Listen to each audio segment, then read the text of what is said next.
salt hydrolysis and the common ion effect.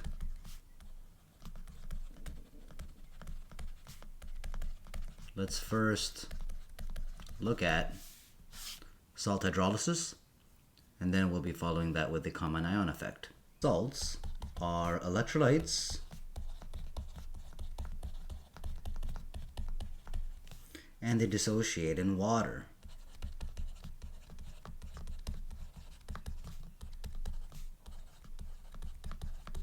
Of course, this is going to then affect the pH.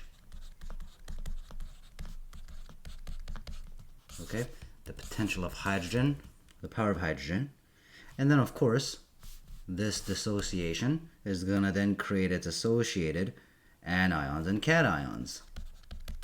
Obviously the anions are going to be negative and cations, and of course these are going to be positive. This is what we call salt hydrolysis, when this dissociation in water creates these respective anions and cations.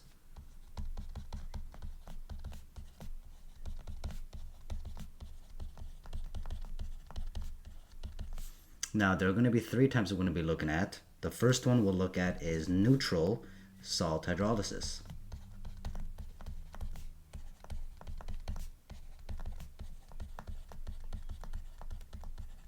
So let's first start off with this hydrolysis, where this reaction with the water actually doesn't occur.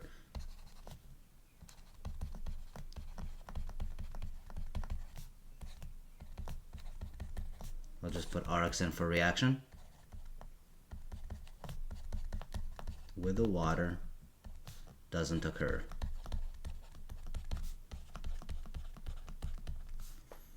Let's look at this example. When we have a strong acid dissolving in water, so you should already know this by now, strong acids pretty much go to completion.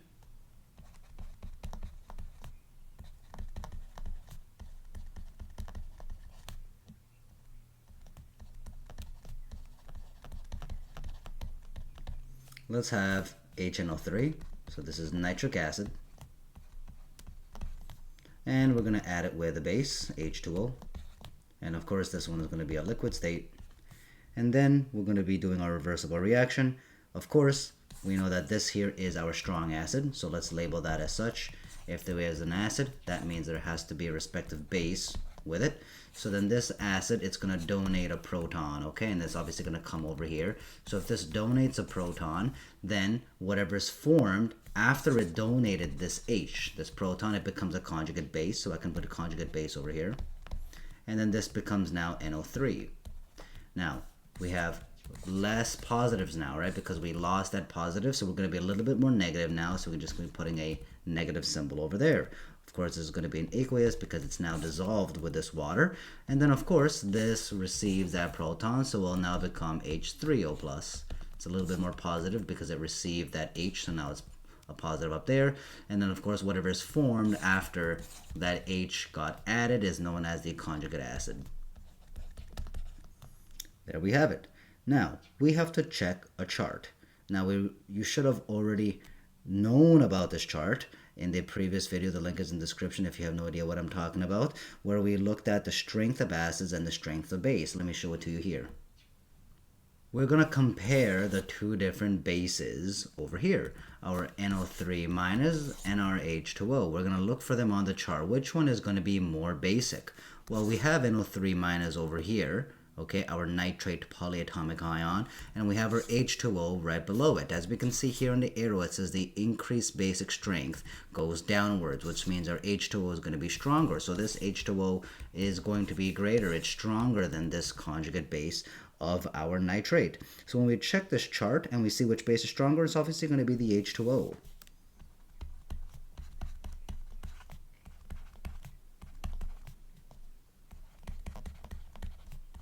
Okay, it's a stronger base. So therefore, the reaction goes to completion.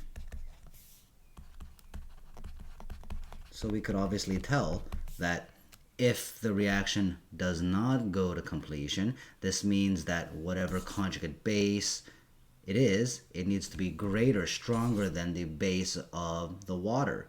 Okay, and the same thing can be applied for acids as well. So what can we put here in stars then? So any negative ion, this is for negative, so any negative ion of a strong acid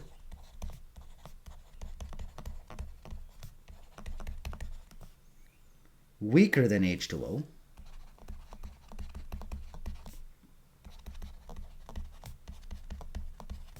will result in completion.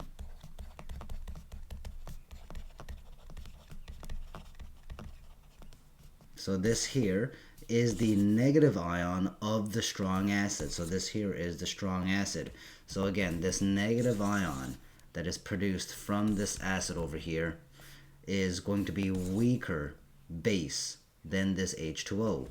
Now let's look at an acidic salt solution, or a acidic salt hydrolysis.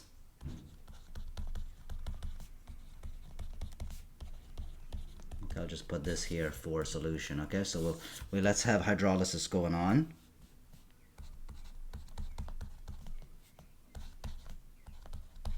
And we're going to have our H2O, but we're just going to be putting it on top of the yield symbol, which means that we have to have our H2O within this process, but it doesn't actually occur as an actual reactant. Okay, so it's not part of the actual reaction, but we need it so that it can dissociate into its NH4 and Cl minus respective anions and cations. Okay, so this H2O is going to be needed to break this apart, but again, it's not part of the reaction. So this NH4 here, of course, you know that the polyatomic ion of NH4 is going to be our ammonium, so this becomes now aqueous.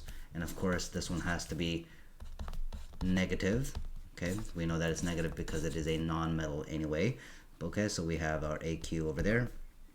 Now what can we do? As you can see, our NH4 is an acid. Okay, so this here is going to be the acid. Since we know NH3 is a base, okay, we know that NH3 is a base because obviously it's a very common and popular base example that we use in chemistry. But if I were to kind of show you over here, okay, we have our NH3. If this is going to be the base, it's going to be receiving that proton, okay, from this H2O, so then we now have H4. Okay, it's a little bit more positive now, hence we have a plus symbol over there, and then this one over here becomes one less hydrogen, so it becomes an OH minus. So of course we have this OH minus that is being yielded, which is a definition of a base, okay, because of course this one has released it. Okay, if this is released, this is technically the acid, and this is going to be receiving that proton, so this becomes the base. Okay, so this hence is a base.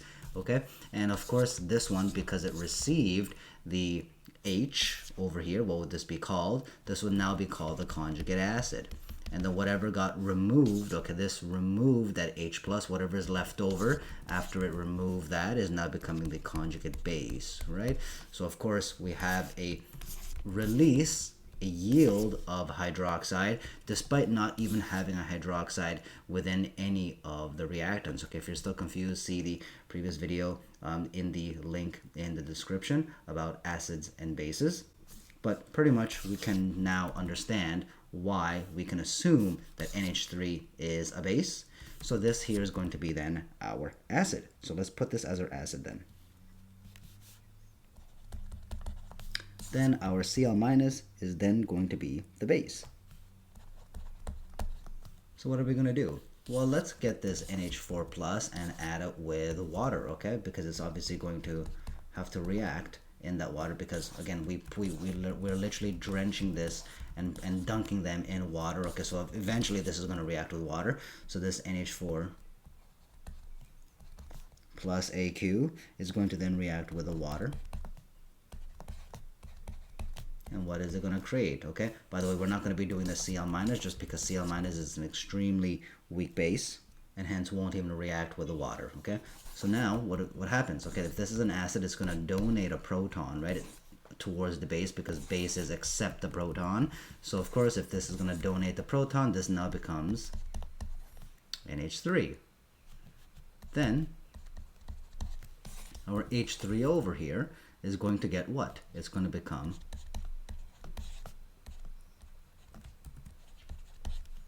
a hydronium. What is it called when an H plus is removed and whatever is formed after that, it becomes a conjugate base.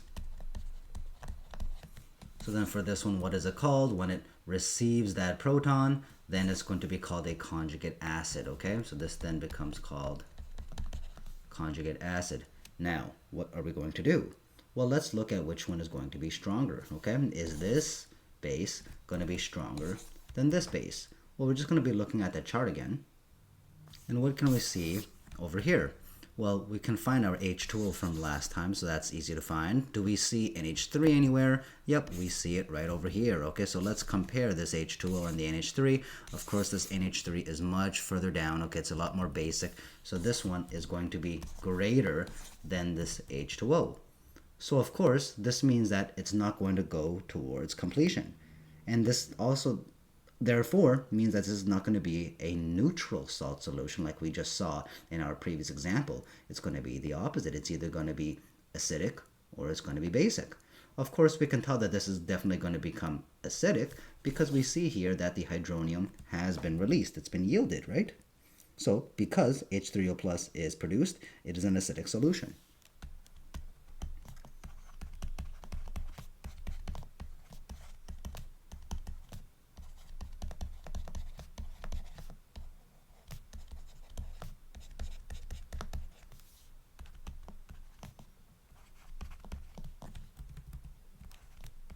Is a greater base strength than H2O. It is obviously an acidic solution.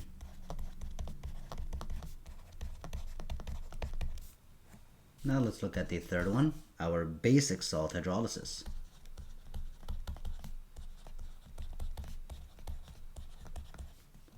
When a salt consisting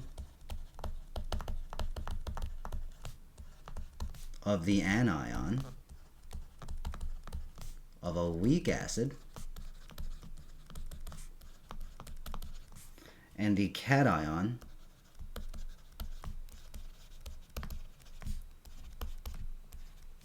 of a strong base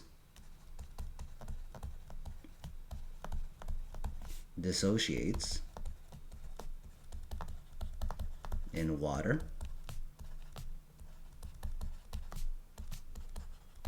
the solution is going to become basic. Let's have a look at an example. Let's look at CH3, COO, Na over here, and obviously it's going to be a solid over here because we have Na, which is going to be a metal, and we're going to have it react with water. Okay, but again, the water is not going to be part of a reactant. It's just there to help dissociate it. Okay, it's not actually part of the reaction.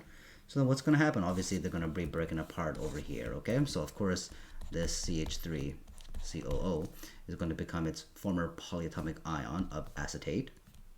And of course, it's going to be aqueous because it's dissolved in the water. And then we have our Na+. This is also going to be aqueous because it's dissolved in the water. Now, which one is going to be the acid or base? Is this going to be the acidic or basic, or is this one going to be the acidic or basic? Well, look at our Na+ over here. Unlike CH3COA-, our acetate, this one doesn't have a hydrogen. This one at least has the hydrogen. So perhaps this hydrogen can be donated. Okay, is that a possibility? How about our Na+? Does it even have a hydrogen to donate? No, it can't donate a hydrogen. So it absolutely cannot be an acid because it has nothing to donate, okay? But can it take a hydrogen? Well, can this process be possible, taking in a positive hydrogen? Well, if we look at Na+, you see how it's a little bit more positive. Well, if it's a little bit more positive, it definitely doesn't want to receive a hydrogen because, again, it's already positive.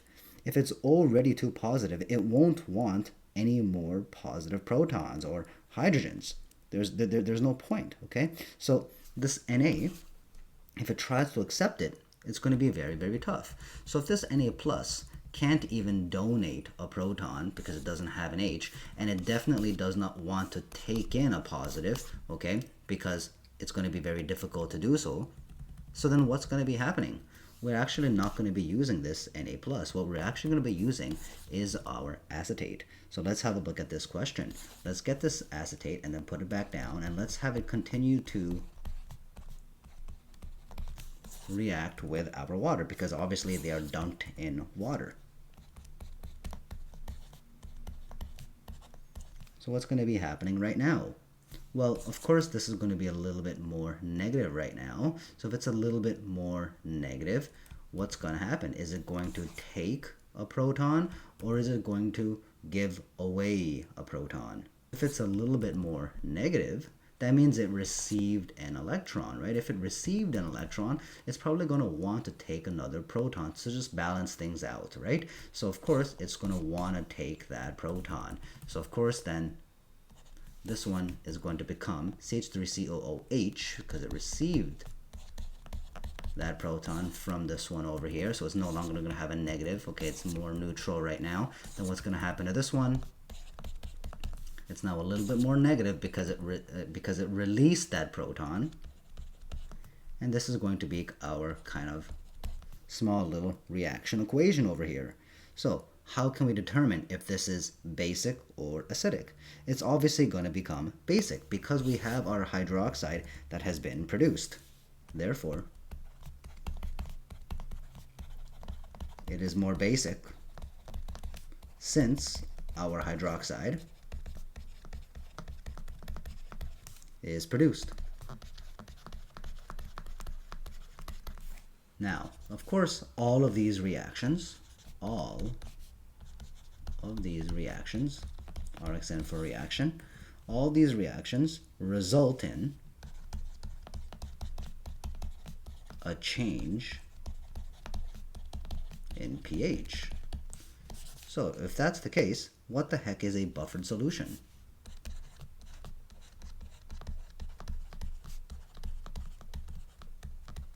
A buffered solution is a solution that resists changes to the pH.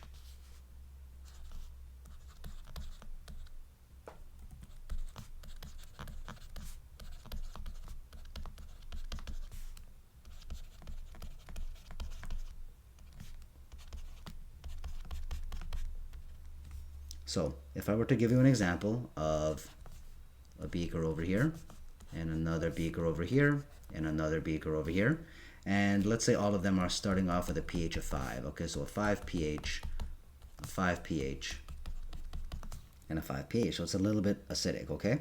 So then we're going to now add 1 milliliter of 1 mole per liter of hydrochloric acid.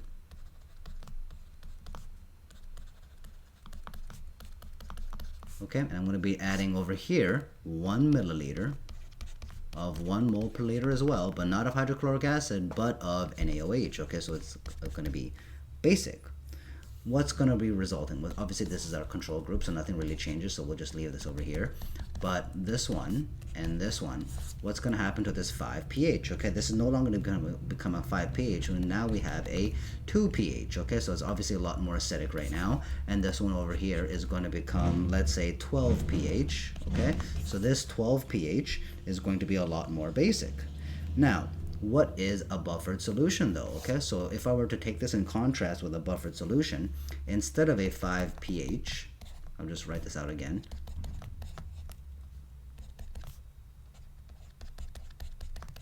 Okay, and we just kind of added in, this is again our control group, so let's say we added in this one over here, and then we added this one over here.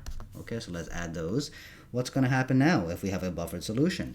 Instead of, so this one stays the same, this is just our 5 pH, but this one over here, instead of going down to 2 pH, it now is only going down to a 4.98 pH. Okay, so it kind of stayed relatively close to this acidic 5 pH. Okay, and this one over here, when we added this NaOH, okay, that amount of NaOH over here, instead of getting to 12 pH, okay, it's actually going to just jump up a little bit to 5.02 pH. So what the heck happened?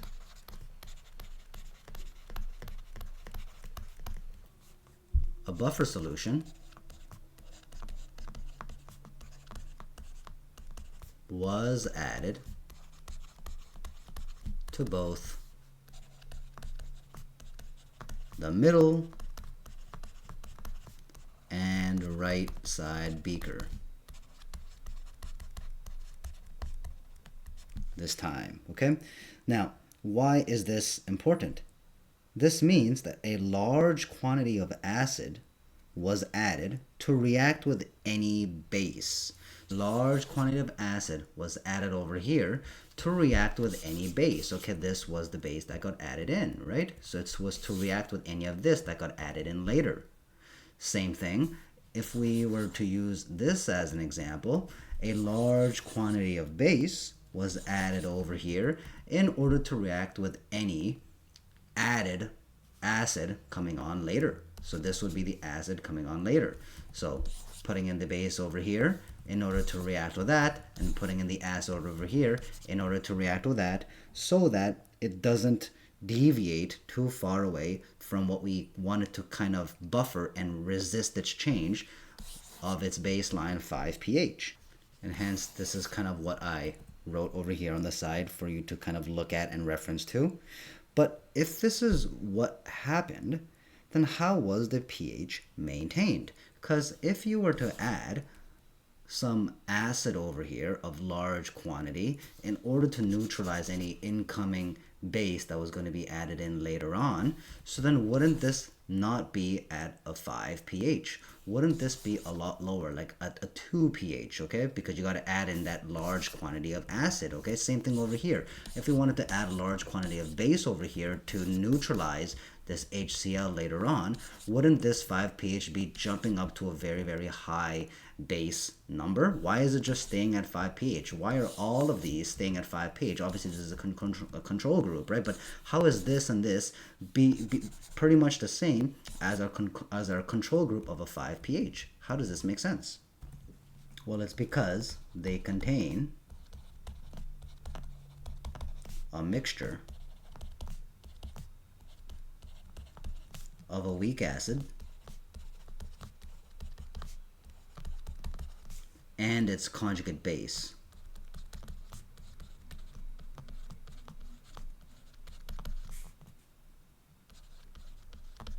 Okay, and this is supplied by a salt.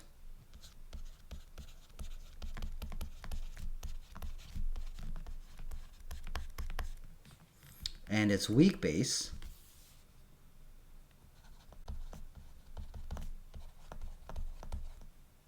with its conjugate acid.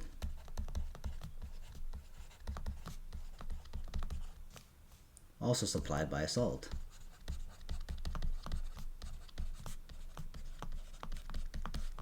Let's have a look at an example. Our salt in this case is going to be our sodium acetate. And of course it's going to be a solid, like I've already said, because this here is the metal, and it's going to have a dissociation with the water so that it's going to be breaking up into CH3, COO. Of course it's going to now become negative. This one becomes positive, okay, like we looked at in the previous example. So which one is going to be the conjugate base? Which one is going to be the conjugate acid? What is it going to be?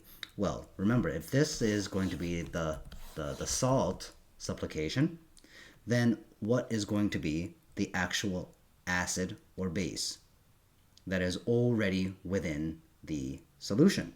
Because remember, it has to have a mixture of both, okay? If it's going to have a weak acid, then it needs to have its conjugate base. So we'll just have a look at this example first. Okay, we'll have a weak acid and a conjugate base, both included within the beaker solution, so that we can create this buffer, okay, to resist this change of the pH of not going too basic and of not going too acidic. So if we're going to be dealing with our weak acid first, I'm just going to be putting here on the bottom here our CH3COOH. This is obviously acetic acid. Just a good chunk of this is in vinegar. So this is going to be a weak acid, okay? And you know what? I'm just going to be putting it in box here. I'm just going to put this as alone. Okay, so it's alone right now, but it's going to dissociate.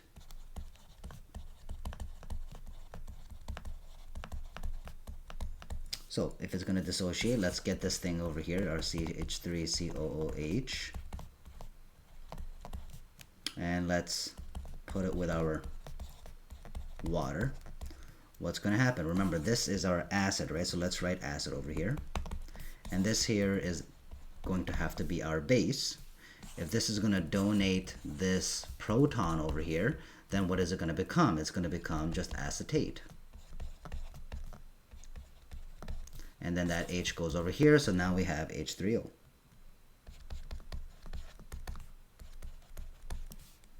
So this here is our conjugate base. And this here is now our conjugate acid. What does this mean now? Remember, this H plus got added over to this H2O so that it became the H3O plus. So this H plus here is going to obviously go into the solution and then join this H2O. Just letting you know though, this over here is going to be our conjugate base. That means this here would be our conjugate acid. Obviously, this has to be the case where this is the conjugate base, because what's the definition of a conjugate base? It's the result, the product formed after a hydrogen proton got donated. If this is a negative, this means that we're a little bit more negative because we lost that proton. We have one less proton, so we're going to be a little bit more negative. This one is going to be the opposite because it obviously received proton. That's why it's a little bit more positive. Hence why we have to deem it and label it as conjugate acid. So when we have this acetate over here, it's going to want to react with that H plus over here, our hydrogen. When this happens, you get our CH3COO, our acetate over here, and we add it with our H plus. What's going to occur? CH3COOH. So if we get this acetic acid that is now being formed, we now have more of this, right? Our acetic acid over here. So why is it important for this acetic acid to continually be made? Well, if there's an increase of this acetic acid, that is always going to have a good amount because of this and this reacting and turning into the acetic acid. A lot of this acetic acid is then going to drive the reaction towards the right. Obviously, in order to alleviate the stress, this unbalance of equilibrium, an increase of this is going to drive it towards the right, and it's going to continue to produce more of this, right? The important part is this one over here, right? Because the more hydronium that gets released, the more acidic it is. So it's going to continue to keep it acidic. Now, let's get our stressor. If we get a hydroxide from a base that enters, all right, this hydroxide that enters, well, it's not going to drive it towards a very basic solution. Why is this the case? Because this hydroxide is then going to eventually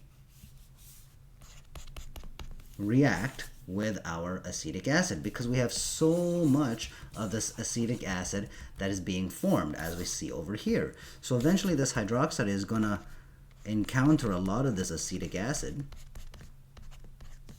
What's going to now occur? Well, if this here is our base, obviously, and this here is our acid,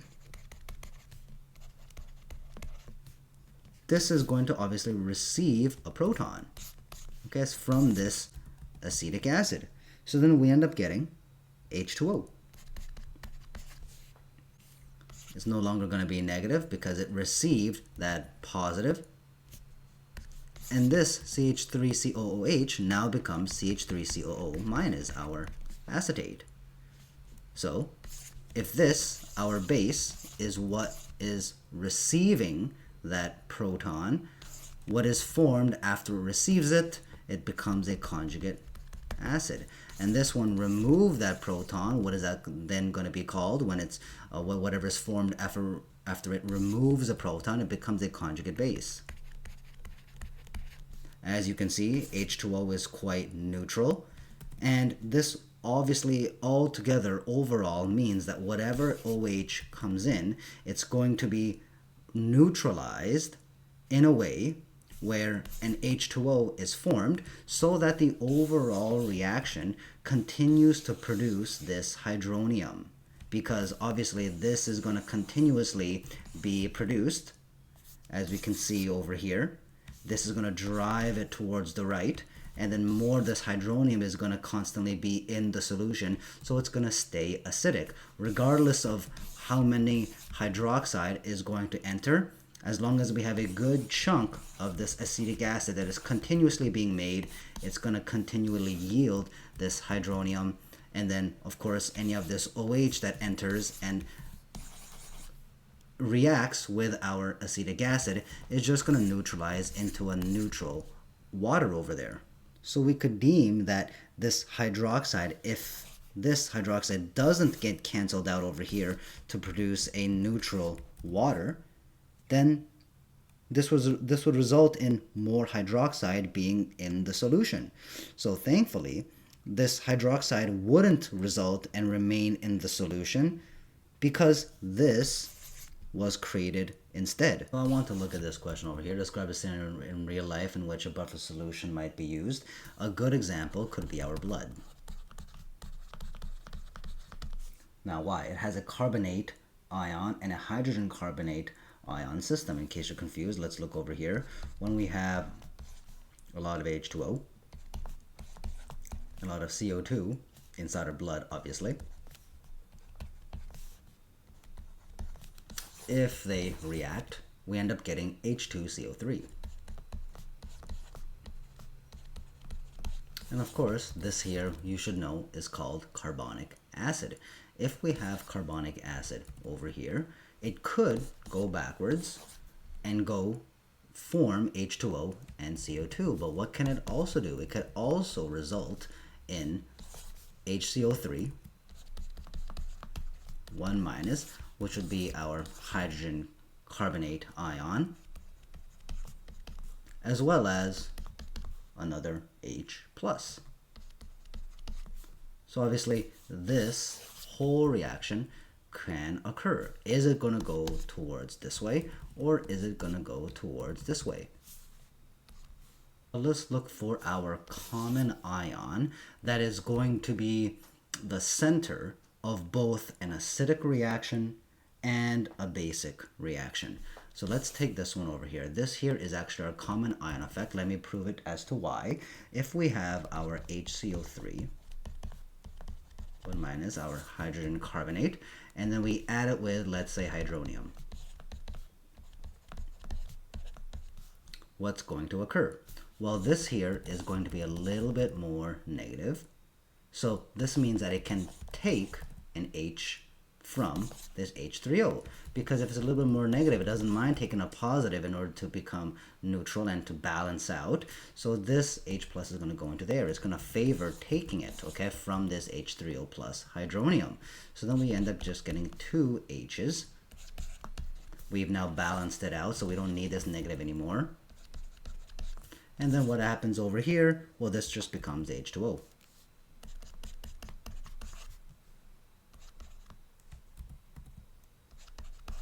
Now, what happens with carbonic acid? You should already know this in previous grades, but it just kind of breaks down immediately into H2O and CO2. But obviously we have to be putting a 2 over there because this CO2 and H2O got broken up. So let's just put that H2O that got released over here, put it together with this H2O over here. So now we have 2 moles of that H2O. So what can we deduce over here?